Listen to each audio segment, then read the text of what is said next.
আপনি যদি আজ বাড়িতে গিয়ে ঘোষণা দেন আমি চাকরি ছেড়ে দেব না, কিন্তু ইন্টারনেটে কুইজ বানিয়ে টাকা কামাবো, নিজের ফন্ট বিক্রি করব আর ইনস্টাগ্রামে ছবি পোস্ট করেই প্যাসিভ ইনকাম তৈরি করব, তারপর যা হবে, একজন বলবেন এবার মনে হয় পুরো পাগল হয়ে গেছে, আর একজন বলবেন মোবাইলে সারাদিন খুটখাট করলেই যদি টাকা আসতো তাহলে আমরা সবাই কোটিপতি হতাম। কেউ আবার বলবেন এসব ইউটিউবের গল্প, বাস্তবে কিছুই হয় না। মজার বিষয় হলো আজ থেকে 10-15 বছর আগে যখন কেউ বলতো আমি ইউটিউবে ভিডিও বানিয়ে টাকা কামাবো, তখনও মানুষ ঠিক একই কথা বলতো। আজ হাজার হাজার মানুষ সেটাই করছে। তাই মানুষের হাসি দেখে কোনো আইডিয়াকে বিচার করবেন না, বরং আইডিয়াটা বাস্তবে কাজ করে কিনা সেটা যাচাই করুন। আজকের গল্পের নায়ক আমি, একজন সাধারণ চাকরিজীবী। মাস শেষে বেতন আসে আর 5 দিনের মধ্যেই অর্ধেক টাকা উধাও। ভাড়া, বাজার, বাড়ির দায়িত্ব সব মিলিয়ে মাসের শেষে আবার শূন্য। একদিন আমি নিজের মনেই বলল, আমি যদি প্রতিদিন শুধু সময় বিক্রি করি তাহলে সারা জীবন একই জায়গায় থেকে যাব। সেদিন থেকেই সে খুঁজতে শুরু করলো এমন কিছু কাজ যেগুলো একবার তৈরি করলে বারবার আয় আসতে পারে। কিন্তু সে জানতো না মাত্র 3টি আইডিয়া তার চিন্তা ভাবনাই বদলে দেবে। চলুন গল্পটা শুরু করা যাক। প্রথম আইডিয়া, অনলাইন কুইজ ওয়েবসাইট। একদিন অফিস থেকে ফেরার সময় আমিন দেখল তার বন্ধু একটা কুইজ খেলছে। তুমি কোন সুপারহিরো? তোমার পার্সোনালিটি কেমন? তুমি কোন দেশের মানুষ হলে সবচেয়ে মানিয়ে যেতে? আমি অবাক হয়ে বলল, মানুষ এসবও খেলে? বন্ধু হেসে বলল, শুধু খেলে না, লাখ লাখ মানুষ খেলে। সেদিন রাতে আমিন বিষয়টা নিয়ে খোঁজ শুরু করলো। সে জানতে পারল এমন অনেক ওয়েবসাইট আছে যেখানে প্রতিদিন হাজার হাজার মানুষ কুইজ খেলতে আসে, কারণ মানুষ নিজের সম্পর্কে জানতে ভালোবাসে আর বন্ধুদের সঙ্গে রেজাল্ট শেয়ার করতেও ভালোবাসে। তখন আমিন বুঝল কুইজ শুধু মজা নয়, এটাও একটা বিজনেস মডেল। সে একটি সাধারণ ওয়েবসাইট তৈরি করল। প্রথমে মাত্র 10টি কুইজ, যেমন আপনার বিজনেস মাইন্ডসেট কেমন, আপনি কোন প্রফেশনের জন্য বেশি উপযুক্ত, আপনার পার্সোনালিটি টাইপ কি। প্রথম মাসে খুব বেশি ভিজিটর এলো না, মাত্র কয়েকশো। কিন্তু সে থামল না, প্রতি সপ্তাহে নতুন কুইজ যোগ করতে লাগলো। ধীরে ধীরে গুগল থেকেও ভিজিটর আসতে শুরু করলো, মানুষ সোশ্যাল মিডিয়াতেও শেয়ার করতে লাগলো। একদিন সে অ্যাড নেটওয়ার্ক যুক্ত করলো। এখন কেউ কুইজ খেলতে এলেই বিজ্ঞাপন দেখা যায়, অর্থাৎ ভিজিটর বাড়লে আয়ও বাড়ে। পরে সে অ্যাফিলিয়েট লিঙ্ক যোগ করলো।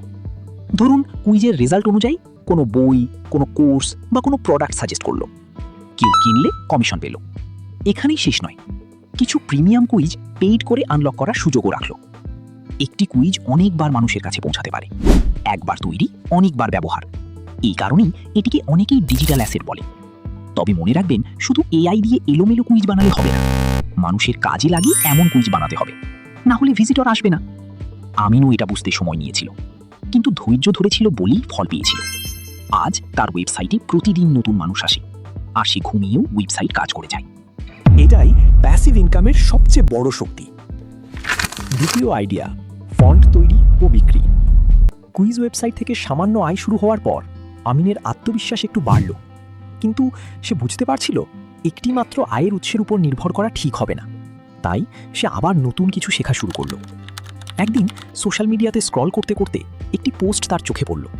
সেখানে লেখা ছিল, এই ফন্টটি ইতিমধ্যে 50,000 বারেরও বেশি বিক্রি হয়েছে। আমিন অবাক হয়ে বলল, একটা ফন্ট আবার মানুষ কিনে নাকি? সে ভেবেছিল ফন্ট তো কম্পিউটারে এমনিতেই থাকে, এটা বিক্রি করার কি আছে। কৌতূহলবশত সে আরও খোঁজ নিতে শুরু করলো। তখন সে জানতে পারল logo designer, YouTuber, thumbnail designer, wedding card designer, T shirt designer, এমনকি বড় বড় কোম্পানিও নিয়মিত প্রিমিয়াম ফন্ট কিনে ব্যবহার করে, কারণ সবাই আলাদা দেখতে চায়। একই ফন্ট ব্যবহার করলে ব্র্যান্ডের আলাদা পরিচয় তৈরি হয় না।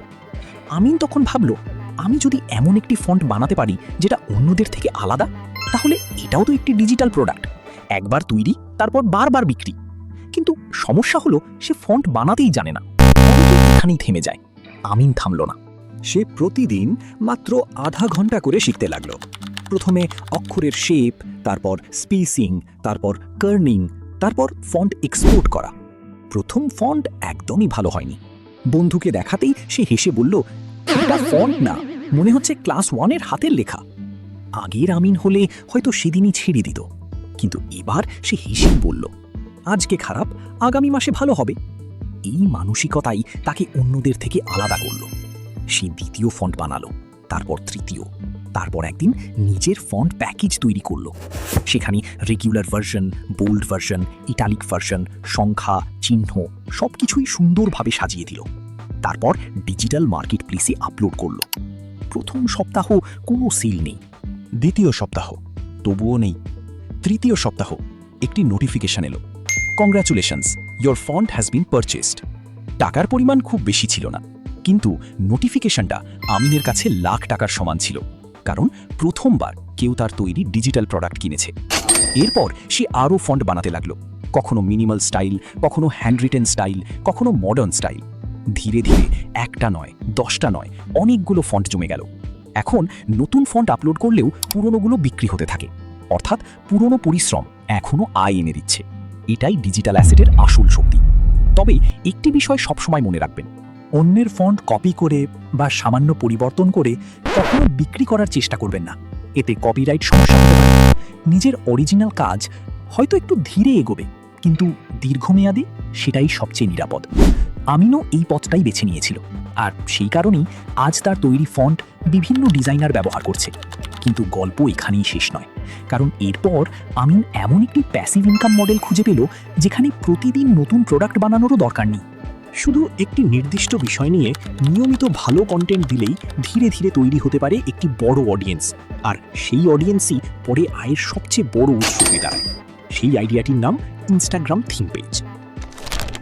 তৃতীয় idea, Instagram theme page. Font বিক্রি থেকে নিয়মিত কিছু টাকা আসতে শুরু করেছে। কুইজ ওয়েবসাইটও ধীরে ধীরে বড় হচ্ছে। তবুও আমিনের মনে একটা প্রশ্ন ঘুরছে, এমন কোনো কাজ কি আছে যেখানে নিজের মুখ দেখানোরও দরকার নেই, তবুও একটা বড় অডিয়েন্স তৈরি করা যায়? একদিন লাঞ্চ ব্রেকে বসে সে ইনস্টাগ্রাম স্ক্রল করছিল। হঠাৎ তার চোখে পড়ল একটি পেজ। সেখানে কোনো মানুষের ছবি নেই, কোনো ভ্লগ নেই, কেউ ক্যামেরার সামনে কথা বলছে না, শুধু সুন্দর কিছু কোট, কিছু মোটিভেশন আর দারুণ ডিজাইন। কিন্তু ফলোয়ার 10 লাখেরও বেশি। আমিন অবাক হয়ে বলল, মানুষ শুধু ছবি দেখেই ফলো করছে? সে আরও অনেক পেজ দেখতে শুরু করলো। কোথাও শুধুই বিজনেস টিপস, কোথাও ট্রাভেল, কোথাও ফাইন্যান্স, কোথাও মোটিভেশন, কোথাও এআই টুলস। সবগুলো পেজের একটা মিল ছিল, তারা একটি নির্দিষ্ট বিষয় নিয়ে নিয়মিত কন্টেন্ট দিচ্ছে। এটাকেই বলে থিম পেজ। আমিন বুঝল, সব বিষয় নিয়ে পোস্ট করলে কেউ মনে রাখবে না, কিন্তু একটি নির্দিষ্ট বিষয় নিয়ে দীর্ঘদিন কাজ করলে মানুষ সেই বিষয়ই তাকে চিনবে। তখন সে নিজের আগ্রহের একটি টপিক বেছে নিল, প্যাসিভ ইনকাম। প্রতিদিন একটি করে ক্যারোসেল পোস্ট, কখনো 5টি এআই টুল, কখনো অনলাইনে আয়ের বাস্তব উপায়, কখনো ভুল যেগুলো নতুনরা করে। প্রথম সপ্তাহ মাত্র কয়েকটি লাইক, দ্বিতীয় সপ্তাহ একটু বেশি। 1 মাস পরে কিছু পোস্ট ভাইরাল হতে শুরু করলো, ফলোয়ার বাড়তে লাগলো। একদিন একটি ছোট কোম্পানি তাকে মেসেজ দিল, আপনি কি আমাদের একটি টুল আপনার পেজে ফিচার করবেন? আমিন অবাক। সে তো এখনও নিজেকে ছোট ক্রিয়েটারই ভাবে, তবু এটাই ছিল তার প্রথম স্পন্সরশিপ। এরপর অ্যাফিলিয়েট মার্কেটিং, তারপর নিজের ডিজিটাল প্রোডাক্ট, তারপর নিজের ওয়েবসাইটে ট্রাফিক পাঠানো। তখন সে বুঝল ইনস্টাগ্রাম পেজ থেকে শুধু একভাবে নয়, অনেকভাবেই আয় করা যায়। সবচেয়ে বড় বিষয় হলো, একটি ভালো পেজ একদিনে তৈরি হয় না, এটি ধীরে ধীরে বিশ্বাস দিয়ে তৈরি হয়। মানুষ ফলোয়ার সংখ্যা দেখে ফলো করে না, মানুষ ভালো কন্টেন্টের জন্য ফলো করে। অনেকে প্রথম 10 দিন পোস্ট করে, তারপর বলে কাজ হচ্ছে না।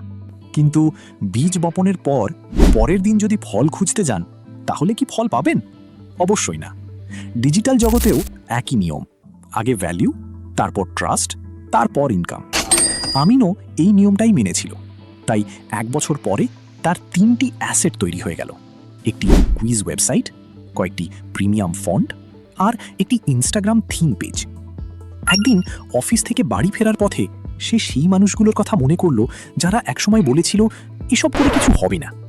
সে শুধু হেসে ফেলল, কারণ তাদের ভুল প্রমাণ করার জন্য তর্ক করার দরকার হয়নি, তার কাজই উত্তর দিয়ে দিয়েছে। বন্ধুরা, আমিন কোনো জাদু জানত না, তার কাছে লাখ লাখ টাকাও ছিল না, সে রাতারাতি সফলও হয়নি। সে শুধু একটি বিষয় বুঝেছিল যে সময়কে শুধু বিক্রি করলে আয়েরও একটা সীমা থাকে, কিন্তু যদি সময় দিয়ে একটি অ্যাসেট তৈরি করা যায়, তাহলে সেই অ্যাসেট অনেক দিন পর্যন্ত কাজ করতে পারে। আজকের 3টি আইডিয়ার মধ্যে কোনটি আপনার কাছে সবচেয়ে ভালো লেগেছে? অনলাইন কুইজ ওয়েবসাইট, ফন্ট তৈরি ও বিক্রি, নাকি ইনস্টাগ্রাম থিম পেজ?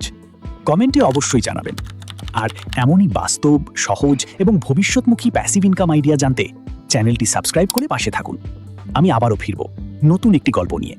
সেদিন পর্যন্ত ভালো থাকুন, শিখতে থাকুন, আর মনে রাখবেন, ছোট শুরু করতে লজ্জা নেই, শুরুই না করাটা সবচেয়ে বড়। আল্লাহ হাফিজ।